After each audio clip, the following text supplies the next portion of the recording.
President Trump's mixed messaging on stimulus negotiations is drawing a mixed reaction from lawmakers. Let's head over to Molly Hooper now. She's been following the latest on Capitol Hill. Molly, President Trump expressed support on Twitter last night for another round of stimulus checks, as well as measures to support small businesses in the airline industry. If you were following along earlier, heard our Ben Tracy, our White House correspondent, say that this sort of came out of left field, the tweets from the president. What are you hearing from both sides of the aisles on the possibility of even coming to a deal before the election? Well, it's interesting. I've been talking to quite a few lawmakers over the past few weeks for this new endeavor I'm working on, Article 1 with Molly Hooper, all about Congress. And, members on both sides of the aisle, Republican and Democrat, some to the left and some to the right, most in the middle, have been pretty optimistic that the movement was going towards finding a deal before Election Day, even if that meant, say, next week. It was particularly,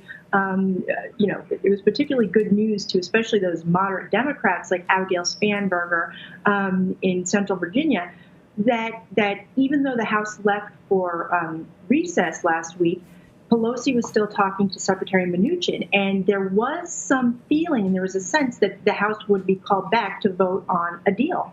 And really, this news caught both parties by surprise, more so the moderates in both parties, but also Speaker Pelosi, who, moments before, essentially, moments in Capitol Hill and Congress speak, so, a little while earlier, before President Trump made this announcement, had been talking to the Secretary of the Treasury and moving forward. So it has taken a lot of people by surprise. And the question that I've heard from some Republicans is, why stop the talks now?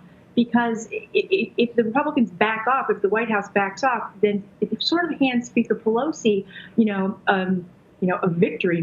It might be sort of a Pyrrhic victory because nobody's getting anything really. But the fact that the White House is walking away, that doesn't look good for the Republicans. And there is concern among that. There is that concern among the Republicans in the Senate and in the House. So part of the reason that, the stock market did this roller coaster thing is because initially he said, we're not negotiating until after the election, I become president again. And then he, later on said, oh, but I support the idea of these individual bills, stimulus checks for individuals, paycheck protection, money for the airlines. How do members of his own party feel about that, like more of a piecemeal approach as opposed to sort of a massive bill? Well, actually, members of the Republican Party do support more of a piecemeal approach, and they have since the beginning. If you look at this discharge petition, essentially a legislative procedure that bypasses committee work and forces a bill to the floor if you can get a majority of signatures in the House, this bill that would release about $134 million of funds for the PPP, that picked up a lot of steam, and it was led by Republicans over on the House side, and some moderate Democrats were considering signing because until this point, it really had been Speaker Pelosi's insistence that any sort of economic stimulus package include the state and local funding, the testing funding, and funds for other agencies that have been deeply impacted by COVID and the work that they've had to do related to COVID, as well as, of course, under unemployment and releasing this PPP money. And Republicans were kind of pushing from the beginning to do something more piecemeal, to strike deals on, in particular, the PPP funding, because that is targeted at those small businesses that aren't able to keep employees on the payroll. And what those PPP funds do is essentially give small businesses who can prove it essentially a grant of money to keep their employees paid, even if they can't, open their businesses right away. And so that is impacting members, especially on the ground at home. And again, in those sort of purpley districts, the Democrats, the moderates on both sides are getting hit hard on that. At this point, Molly, it does strike me that some Republican lawmakers, especially those that are facing some tough reelection campaigns like Susan Collins, Cory Gardner, and others, are going to have to say, look, I've got to figure out how we keep the Senate majority if you're a Republican. And the president's not helping with that. They, I think, understand that going against the president means that they could get hammered by the president's base in their particular states. But I'm sure Mitch McConnell at this point is as concerned with keeping the Senate majority as he is with keeping the executive branch. So what are you hearing about some of these Republicans who may be in these battles and how the president is potentially undermining their their reelection chances? Well, I mean, just look at Susan Collins' reaction to the tweets yesterday. She essentially called it a big mistake and pushed the administration to continue working with the Democrats to hammer out some sort of deal. And she has been breaking with her party, not worrying necessarily so much about President Trump hammering her at home because she's fighting tooth and nail for every vote she can in Maine. And I think that's something that you're sort of seeing in those more moderate seats like a Cory Gardner. But really, Mitch McConnell, who was always kind of skeptical that he could get a majority of Senate Republicans to vote for even the White House's offered package of like $1.5 or $1.6 trillion stimulus package.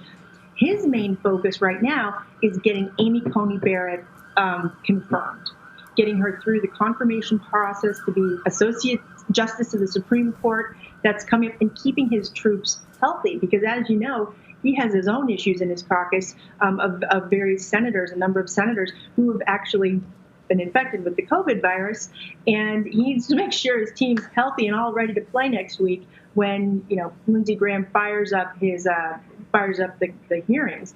But Lindsey Graham is also another one of those individuals who, I believe, a nonpartisan Cook political report moved his race from leans Republican to toss-up, which tells you that there are a number of Republicans shaking in their senatorial high heels and dress shoes, so to speak, because it is uncertain at this point what's going to happen. Yeah, I mean, it's so interesting, Molly and Anne-Marie.